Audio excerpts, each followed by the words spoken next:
வணக்கம் பிரதமலா. விவோ வந்து பார்த்தீங்கன்னா V70 சீரிஸ் வந்து இந்தியாவில் வந்து லான்ச் பண்ணுறாங்க. அதில் இந்த V70 எலைட் வருது. யூஸ்வலாக வந்து பார்த்தீங்கன்னா இந்த V சீரிஸில் வந்து ப்ரோ வேரியன்ட் கொண்டு வருவாங்க. பட் ஃபஸ்ட் டைம் வந்து இந்த எலைட்னு இந்த V70 எலைட் வந்து லான்ச் பண்ணியிருக்காங்க. ஸோ இதை பற்றி தான் வந்து பார்க்க போகிறோம். ஸோ எனக்கு அந்த ஃபோன் வந்து பார்த்தீங்கன்னா ஆக்சுவலாக வந்து இதோட ஹேண்ட்ஹெல்ட் எக்ஸ்பீரியன்ஸ் வந்து செம்மையாக இருக்குது. பில்ட் குவாலிட்டி ப்ரீமியமாக இருக்குது. சிம்பிளான டிசைன் பட் நல்லாவே பண்ணியிருக்காங்க. ஆல் மெட்டல் பாடி இது, சைட்ஸும் வந்து பார்த்திங்கன்னா மெட்டல் ஃப்ரேம், கேமரா மாடியூல் எல்லாமே வந்து பார்த்திங்கன்னா ஒரு சாலிடான ஒரு ப்ரெசன்ஸ் கிடைக்குது நம்ம கையில் வச்சு யூஸ் பண்ணும்போது. சைஸும் வந்து எனக்கு வந்து ரொம்ப கம்பேக்டாக இருக்க மாதிரி தோணுது. கம்பேக்ட்னா 5G ஃபோன்லாம் முன்ன மாதிரி நினைக்கிறீங்க. இப்போ வர ஃபோன்களில் எனக்கு வந்து பார்த்திங்கன்னா இது ஹேண்ட் ஹெல்ட் எக்ஸ்பீரியன்ஸும் நல்லாவே இருக்குது. So this is the Vivo V70 Elite. First எனக்கு காமிச்சிட்டேன். இது வந்து பார்த்திங்கன்னா சாண்ட் பேஜுங்கிற இந்த கலர், பின்பக்கம் வந்து பார்த்திங்கன்னா ஒரு மாதிரி மேட் ஃபினிஷில் வந்து பண்ணியிருக்காங்க. நல்லா இருக்குது phone. Yes, but pros and cons எல்லாமே வந்து இந்த மாதிரி சொல்கிறேன். கேமரா சாம்பிள்ஸ் நிறைய காண்பிக்கிறேன், பாருங்கள். பார்த்துட்டு இந்த ஃபோன் எப்படி இருக்குன்னு பார்ப்போம். இதோட விலை இப்போதைக்கு எனக்கே தெரியாது. பட் இப்போ உள்ள ட்ரெண்ட் படி எல்லா ஃபோன்களும் விலை அதிகமாக தான் இருக்குது. யூஸ்வலாக V சீரிஸும் வந்து ப்ரீமியமான விலையில் தான் வந்து கொண்டு வருவாங்க. இதோட இது ஏற்கனவே வந்து பார்த்தீங்கன்னா X200T லான்ச் பண்ணியிருந்தாங்க இல்லையா? ஸோ அதுக்கு கீழே தான் இது வந்து பொசிஷன் பண்ணுவாங்க. ஸோ கிட்டத்தட்ட ஒரு 50,000 கிட்ட வரும்னு நான் நினைக்கிறேன். பட் அஃபிஷியல் ப்ரைஸ் தெரிஞ்ச உடனே அப்டேட் பண்ணுறேன், பார்ப்போம். இந்த மாதிரி பாக்ஸில் வந்து இந்த V70 Elite வருது. உள்ளே வந்து பார்த்தீங்கன்னா இந்த ஸ்மார்ட் ஃபோன் அதான் ஃபஸ்ட்டே நான் காண்பிச்சிட்டேன். இது வந்து பார்த்தீங்கன்னா மொத்தம் 3 கலரில் வருது. ஒரு ரெட் கலர் சூப்பராக இருக்குது. அந்த கலர் எனக்கு கையில் வந்திருந்தது நல்லா இருந்திருக்கும். எனக்கு இந்த ரெட் இந்த கலர் ட்ரெஸ்ஸுக்கும் மேட்சாக இருந்திருக்கும். அப்புறம் வந்து ஒரு பிளாக் கலர் வேரியண்ட்டும் கிடைக்குது. இந்த 3 கலரில் உங்களுக்கு எந்த கலர் பிடிச்சிருக்கு கமெண்ட்ஸில் சொல்லுங்கள். அப்புறம் பாக்ஸுக்குள்ளே வந்து பார்த்தீங்கன்னா ஒரு கிளியர் டிரான்ஸ்பரண்ட் பேக் கேஸ் இருக்குது. சிமெண்ட் பின் கேபிள் 90 வாட்ஸ் சார்ஜராக பாக்ஸுக்குள்ளே தராங்க. 7.59 mm திக்னஸில் ரொம்பவே லைட் வெயிட்டாக வந்து பண்ணியிருக்காங்க. மேல் பக்கம் வந்து பார்த்தீங்கன்னா உங்களுக்கு வந்து ஸ்பீக்கர் இருக்குது. டூவல் ஸ்பீக்கர்ஸ் வந்து இந்த ஃபோனில் வந்து தராங்க. IR சென்சரும் மேலே இருக்குது. கீழே வந்து உங்களுக்கு இதில் 2 சிம் போடலாம். மைக்ரோ SD கார்டுக்கான சப்போர்ட் கிடையாது. ரைட் சைடில் பவர் பட்டன் மற்றும் வால்யூம் பட்டன், லெஃப்ட் சைடு வந்து பிளைனாக தான் இருக்குது. நல்ல ஒரு கிரிப்பு வந்து இந்த ஃபோனில் கிடைக்குது. ஏரோஸ்பேஸ் கிரேட் அலுமினியமில் இதை வந்து கன்ஸ்ட்ரக்ஷன் பண்ணியிருக்காங்க. IP6869 வாட்டர் ரெசிஸ்டன்ட் இருக்குது. நல்ல ஒரு ட்ராப் ரெசிஸ்டன்ஸ் இருக்குன்னு சொல்கிறாங்க. அதுக்கு வந்து கீழே போட்டுலாம் பார்க்காதீங்க. நம்ம போட்டு காசு வாங்கக்கூடிய ஃபோனை அப்படிலாம் பண்ணாங்க. பட் நல்ல ஒரு ப்ரொடெக்ஷன் வந்து தந்திருக்காக சொல்லியிருக்காங்க. இன்கேஸ் உங்கள் கையிலேருந்து விழுந்தால் கூட பாதுகாப்பு கொஞ்சம் பெட்டராக இருக்குன்னு வந்து சொல்கிறாங்க. In display finger print sensor இருக்குது. ஃபாஸ்ட்டாக வேலை செய்யுது. அல்ட்ராசோனிக் ஃபிங்கர் பிரிண்ட் சென்சர் இது. சார் வேல்யூ பெரிய தெரியல பார்க்கலாம். லிமிட்டுக்குள்ளே தான் இருக்குது. NFC தந்திருக்காங்க. NFC மூலமாக கான்டாக்ட்லெஸ் பேமெண்ட் கூட நீங்கள் வந்து பண்ணலாம். அப்புறம் வந்து உங்களுக்கு ப்ரீஇன்ஸ்டால்ட் ஆப்ஸ் கொஞ்சம் நிறையவே தான் இருக்குது. பட் தேவையில்லாததை நீங்கள் அன்இன்ஸ்டால் பண்ணலாம். FM ரேடியோ கிடையாது. ஸோ பெசல்ஸ் வந்து பார்த்தீங்கன்னா ரொம்ப ஸ்லிம்மாக பண்ணியிருக்காங்க. V60க்கு கம்பேர் பண்ணும்போது கூட ரொம்ப ஸ்லிம்மான ஒரு பெசல்ஸ் வந்து உங்களுக்கு இதில் கிடைக்குது. ஸோ இந்த ஃபோனில் வந்து பார்த்தீங்கன்னா 6.59 inch டிஸ்பிளே தந்திருக்காங்க. 1.5K ultra clear OLED display. இது 120 Hz ரிஃப்ரெஷ் ரேட்டோட வருது. 5000 nits லோக்கல் பீக் பிரைட்னஸ் கிடைக்குது. 10 பிட் கலர் பேனல் வந்து தந்திருக்காங்க. 100% P3 கலர் கேமெட் இருக்குது. HDR சப்போர்ட் இருக்குது. HDR10 HDR10+ சப்போர்ட்டும் வந்து உங்களுக்கு இதில் கிடைக்குது. நெட்ஃப்ளிக்ஸ்லேயும் வந்து HDR10+ சப்போர்ட் வந்து உங்களுக்கு இதில் தராங்க. யூடியூப்லேயும் HDR சப்போர்ட் இருக்குது. அவுட்டோ விசிபிலிட்டி நல்லா இருக்குது. டிஸ்பிளே செம்மையாக இருக்குது. நல்ல ஒரு பிரைட்டான விவிடான ஒரு லைவான ஒரு நல்ல ஒரு டிஸ்பிளே வந்து உங்களுக்கு இதில் வந்து தந்திருக்காங்க. ஸோ பெர்ஃபார்மன்ஸ் பார்த்தீங்கன்னா இந்த ஃபோன் வந்து Snapdragon 8 Gen 3 பவர் ஆகுது. ஸோ இப்போ நிறைய பேர் UFS 2.2 தான் தராங்கன்னு சொல்கிறாங்க. அப்புறம் சில பேர் UFS 3.1 தராங்கன்னு சொல்கிறாங்க. இவங்க பார்த்தாங்க இந்த வாட்டி நம்மளுக்கு நோ காம்ப்ரமைஸ்ன்னு சொல்லிட்டு UFS 4.1 ஸ்டோரேஜ் வந்து தந்திருக்காங்க. LPDDR5S ரேமும் இருக்குது. Snapdragon 8 Gen 3 நான் வந்து Antutu ஸ்கோர்ஸ் செக் பண்ணி பார்க்கும்போது 1.75 மில்லியன் கிட்ட வந்தது. ஸோ கேமிங்க்கும் வந்து இதில் வந்து நல்லாவே இதில் வந்து நீங்கள் வந்து விளையாடலாம். ஸோ நல்ல ஒரு கேமிங்க்கான ஒரு ஃபோனாகவும் இருக்குது. அஃப்கோர்ஸ் இதோட இப்போலாம் வந்து ஸ்னாப்ட்ராகனில் இதை விட பெட்டரான ஃப்ளாக்ஷிப் சிப்செட்லாம் இருக்குது. பட் இருந்த V சீரிஸ்லேயும் கூட வந்து பார்த்திங்கன்னா வந்து நல்ல ஒரு சிப்செட் வந்து இன்க்ளூட் பண்ணியிருக்காங்க. இதுக்கு முன்னாடி வந்த V சீரிஸ் ஃபோன்கள் கம்பேர் பண்ணும்போது ஒரு நல்ல ஒரு ஹார்ட்வேர் அப்கிரேட் வந்து இந்த எலைட்டில் வந்து பண்ணியிருக்காங்க. என்ன ஒரு வயலண்டான ஒரு கேமாக இருக்குது. ஸோ கேமிங்கும் இதில் வந்து நல்லாவே வந்து விளையாடலாம். ஸோ வந்து ஓவரால் வந்து பார்த்தீங்கன்னா நீங்கள் வந்து என்ன டாஸ்க்குக்கும் இது வந்து நல்லாவே ஹேண்டில் ஆகும். எஸ்பெஷலி V சீரிஸ் ஃபோன்கள் வாங்கக்கூடியவங்களுக்கு இதில் வந்து நல்ல ஒரு ஹார்ட்வேர் அப்கிரேட் இந்த சீரீஸில் இந்த எலைட்டில் நீங்கள் வந்து எதிர்பார்க்கலாம்.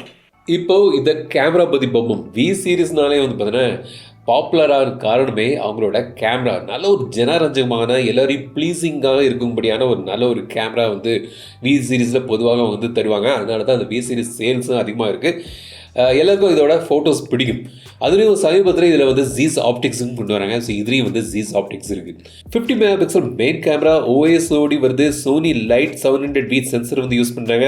50 மெகா பிக்சல் டெலிஃபோட்டோ லென்ஸ் இருக்குது. சோனி IMX 882 சென்சர் அதில் வந்து யூஸ் பண்ணுறாங்க. 3x ஆப்டிக்கல் ஜூம் ஓடி வருது. 100x டிஜிட்டல் ஜூம் வந்து உங்களுக்கு இதில் கிடைக்குது. 8 mega pixel ultra wide sensor வந்து தந்திருக்காங்க. ஃப்ரண்ட்டில் வந்து பார்த்தீங்கன்னா 50 மெகா பிக்சல் Zeiss கேமரா தந்திருக்காங்க. 92 டிகிரி வைட் செல்ஃபி வந்து இதில் வந்து எடுக்கலாம். ஆட்டோ ஃபோக்கஸ் ஓடி வருது, அதுவும் வந்து ஒரு good point. 4K video front and பேக்கில் வந்து எடுக்கலாம். 60 FPS வரைக்கும் போகுது. ஸ்டெபிளைஸ்டு வீடியோவும் வந்து பேக் கேமராவில் நீங்கள் வந்து 4Kல எடுத்தால் கூட ஸ்டெபிளைஸ்ட் வீடியோ கிடைக்குது. ஆப்டிக்கல் இமேஜ் ஸ்டெபிலைசேஷன் ஓடி. ஸோ போர்ட்ரேட் ஃபோட்டோஸ் எப்பவுமே வந்து பார்த்தீங்கன்னா இந்த V சீரிஸ்லேயும் சரி X சீரிஸ்லேயும் வந்து செமையாக இருக்கும். ஸோ இதுலேயும் வந்து பார்த்தீங்கன்னா உங்களுக்கு வந்து 23mm, 35mm, 50mm, 85mm, 100mm இருக்குது. ஸோ பல போர்ட்ரேட் மோட் வந்து உங்களுக்கு வந்து தந்திருக்காங்க. நல்ல பொக்கே பேட்டர்ன் கிடைக்குது. Zeissல வந்து பார்த்தீங்கன்னா உங்களுக்கு வந்து landscape portrait, street portrait, natural portrait, classic portrait, figure, க்ளோஸ்அப்னு நிறைய ஆப்ஷன்ஸ் வந்து தந்திருக்காங்க. அப்புறம் ஃபில்டர்ஸ் நிறைய வந்து இருக்குது. இப்போ வந்து சில கேமரா சாம்பிள்ஸ்லாம் வந்து பார்க்கணும். நான் ஃபஸ்ட் என்ன சொன்ன மாதிரி எல்லாரையும் ப்ளீஸிங்காக, எல்லாத்தையும் ஒரு அழகாக காண்பிக்கக்கூடிய ஒரு நல்ல ஒரு ப்ளீஸிங்கான ஃபோட்டோஸ் வந்து இந்த கேமராவில் எடுக்கலாம். ஃபோட்டோ பாருங்கள், எப்படி இருக்குன்னு கமெண்ட்ஸில் சொல்லுங்கள்.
ஃப்ரண்ட் கேமராவில் வந்து பார்த்தீங்கன்னா நீங்கள் வந்து 4K 60 FPS வரைக்கும் வந்து ஆப்ஷன் கிடைக்குது. ஸ்டெடி மோடு வந்து 1080p வந்து எனேபிள் ஆகுது. இப்போ நீங்கள் பார்க்குறது வந்து 4K 30 FPSல எடுக்கக்கூடிய வீடியோ. 6500 mAh பேட்டரி தராங்க. 90 வாட்ஸ் ஃபாஸ்ட் சார்ஜிங் சப்போர்ட் ஓடி வருது. ஒரு 1 hour கிட்ட நீங்கள் இதை ஆகும் இதை ஃபுல் சார்ஜ் பண்ணுறதுக்கு. 55 minutes to 60 minutes ஆகும் இதை நீங்கள் ஃபுல் சார்ஜ் பண்ணுறதுக்கு. நல்ல ஒரு பேட்டரி லைஃப் வந்து இதில் எதிர்பார்க்கலாம். சாஃப்ட்வேர் வந்து பார்த்தீங்கன்னா out of the box origin OS 6ல் இது வருது. Android 16 பேஸ் பண்ணி வந்து கொண்டு வந்துருக்காங்க. நிறைய AI ப்ரொடக்டிவிட்டி ஃபீச்சர்ஸ் இருக்குது. 3D ஸ்பெஷல் எஃபெக்ட் வால்பேப்பர் தந்துருக்காங்க, நிறைய இருக்குது. ஆரிஜின் ஐலண்ட் அந்த மாதிரிலாம் வந்து நிறைய தந்திருக்காங்க. 4+6 இயர்ஸுக்கான சாஃப்ட்வேர் அப்டேட் சைக்கிள் வந்து ப்ராமிஸ் பண்ணுறாங்க. ஸோ 4 மேஜர் சாஃப்ட்வேர் அப்டேட் வந்து உங்களுக்கு கிடைக்கும். Android 20 வரைக்கும் நீங்கள் வந்து இதை எதிர்பார்க்கலாம். ஸோ இதான் வந்து Vivo V70 Elite, ஒரு பேங்கரான Vivo V சீரிஸ் வந்து தந்திருக்காங்க. V சீரீஸில் ஒரு அழகான நல்ல ஒரு ஹேண்ட்ஹெல்ட் எக்ஸ்பீரியன்ஸ் தரக்கூடிய இந்த சைஸு வந்து எனக்கு கரெக்டாக இருக்குது. ஹேண்ட்ஹெல்ட் எக்ஸ்பீரியன்ஸ் செம்மையாக இருக்குது. கிரிப்பு நல்லா இருக்குது. நல்ல ஒரு ப்ரீமியமான ஃபினிஷில் வந்து பண்ணியிருக்காங்க. நீங்கள் வந்து கடையில் போய் இந்த ஃபோன் எடுத்தீங்கன்னா கண்டிப்பாக இம்ப்ரெஸ் ஆகும்படியான ஒரு நல்ல ஒரு கேமரா மாடியூல் எல்லாமே வந்து செம்மையாக வந்து பண்ணியிருக்காங்க. ஸோ நல்ல ஒரு good look, premium finish, display செம்மையாக இருக்குது OLED டிஸ்பிளேயில். அப்புறம் வந்து பெர்ஃபார்மன்ஸுக்கும் இந்த வாட்டி வந்து பார்த்தீங்கன்னா ஸ்னாப்ட்ராகன் 8s Gen 3 நல்ல ஒரு பெர்ஃபார்மன்ஸ் V சீரீஸில் வந்து அவங்க வந்து தராங்க. UFS 4.1 ஸ்டோரேஜ் வந்து தராங்க. LPDDR5X RAM இருக்குது. கேமரா வழக்கம் போல் எப்பவுமே வந்து வி சீரிஸில் எதிர்பார்க்கும்படியான நல்ல ஒரு ப்ளீஸிங்கான கேமரா வந்து எடுக்கலாம். 4K வீடியோ ஃப்ரண்ட் அண்ட் பேக்லேயும் கிடைக்குது. 6500 mAh battery, 90 watts fast charging, அதுவும் வந்து வின்னர். ஸோ இதான் வந்து Vivo V70 Elite. இந்த ஃபோனை பற்றி நீங்கள் நினைக்குது கமெண்ட்ஸ் சொல்லுங்கள். இந்த வீடியோ கிளிப் பிடித்தா லைக் பண்ணுங்கள், ஷேர் பண்ணுங்கள், மறக்காம தமிழ் மீண்டும் படுத்த வீடியோ சந்திக்கும் வரை உங்கள் விடைபெறுவது தமிழில் பேசி டெக் தமிழை பாரு. Keep supporting, keep motivating. பக்கத்தில் வந்து வீடியோ இதை வந்து ரெனோவேஷன் பண்ணியிருக்காங்க. செம சவுண்டு. வீடியோ பண்ணுறதுக்குள்ளே வந்து பார்த்தீங்கன்னா கேப்பில் தான் வீடியோ எடுக்க வேண்டியது இருக்குது லாஸ்ட் 2 மாதமாக. ஸோ பாருங்கள் இந்த சவுண்ட்லாம் எப்படி இருக்குது, இந்த கப்சர் இருக்குன்னு தெரில. பட் Vivo V70 Elite பற்றி உங்களோட தாட்ஸ் கமெண்ட்ஸில் சொல்லுங்கள்.